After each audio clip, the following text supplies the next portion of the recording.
にちは。今日も幸せベジスープご覧いただきありがとうございます。私は職業柄食べるものに気をつけているのでとっても健康なんですけれども、この年齢になってきてやっぱり一つだけ気になるって言ったら筋力が落ちてきたなって思うことなんですね。それで気をつけてタンパク質を摂るようにしています。私の息子は時々帰ってくるんですけれども、とっても筋トレが趣味で筋肉いっぱいなんですけれども、1年ぐらい前にお母さん筋トレしやって言われて、その時始めました。腕立て伏せ1回もできなかったんですね、1年前は。でも今は20回ほどできるようになりました。筋肉は裏切らないです。で、今日は鶏胸肉を使って簡単で美味しいスープを作っていきます。そしてぜひ最後までご覧ください。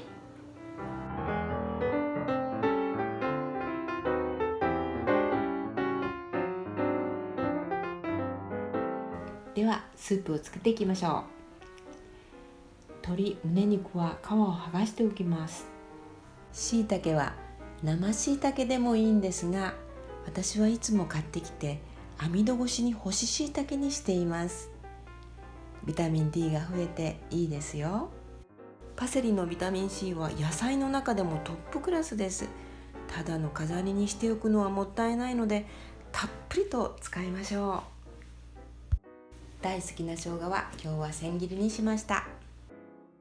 スープ2人分で水 500cc です。そこに干し椎茸を入れて戻しておきます。もし生椎茸を使われる場合はこの作業を省いてください。鶏肉の加熱時間はたったの2分です。ふっくらと仕上げるためなんですけれども、火の通りを良くするため2つに切ります。ここで切ります。なぜかというと、上の部分と下の部分では繊維の流れが違うからなんです。上の部分はこの方向に繊維が流れ、下はこの方向に流れています。後で身をほぐしやすくなるんですね。ボウルに鶏肉と皮を入れて熱湯をかけて臭みと油を抜きます。ちょっとひと手間ですけれども、スープの味がぐんと良くなるので、ぜひこれはやってください。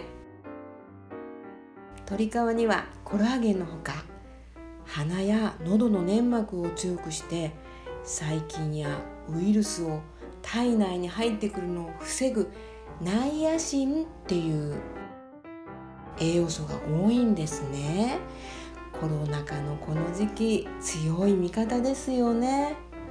ただ鶏皮には脂肪分も多いので、ここでしっかり脂肪分をお湯で流しておきましょう。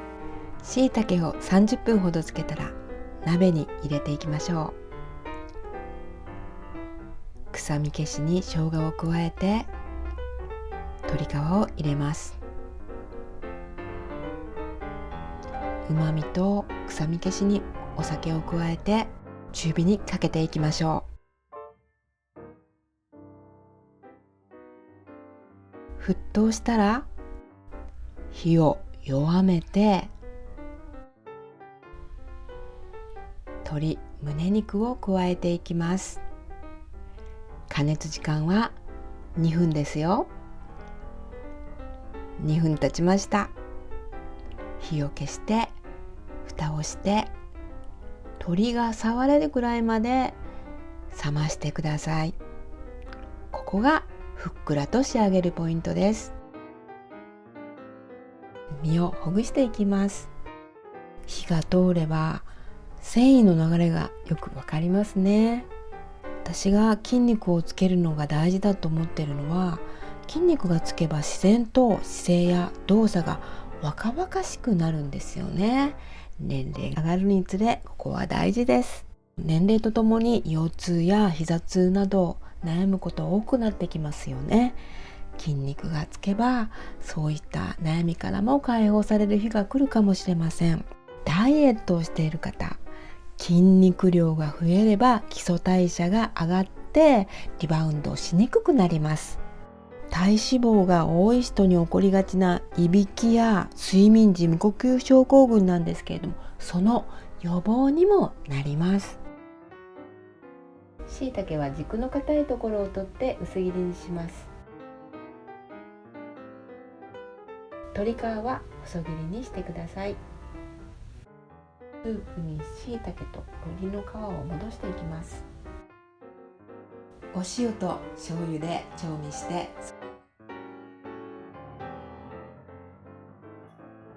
そしてみじん切りにしたパセリをどっさりと加えていきます。鶏胸肉はお鍋には戻しません。直接器に入れます。火を通しすぎるとパサつきますので、ここが2つ目のポイントになります。では1日どれぐらいタンパク質を摂ったらいいかっていうことなんですけれども、成人の男性で1日 60g、 私たち成人の女性で1日 50g と言われています。このスープを2人分として1人前摂っていただくと、男性なら1日分の約3分の1、女性なら2分の1弱が摂れます。タンパク質を含んでいる量っていうのはお肉の種類や部位によっても随分違います。ですが、脂肪分の少ないお肉やお魚を 100g 摂って 20g ぐらいのタンパク質が摂れると覚えておいてくださいね。また筋肉をつけるためにこっからタンパク質摂るぞって気合入って食べ過ぎる方がいるかもしれませんが、タンパク質を摂りすぎると腎臓と肝臓に負担がいって悲鳴を上げますので、そこは気をつけてください。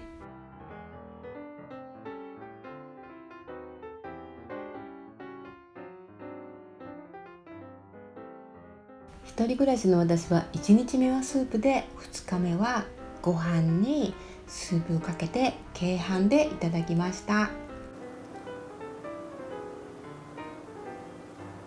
最後まで見ていただいてありがとうございます。このスープで少しでも健康のお役に立てたなら嬉しいです。いいなと思ったらチャンネル登録、高評価もよろしくお願いいたします。コメントもお待ちしております。ではまた次回の動画でお会いいたしましょう。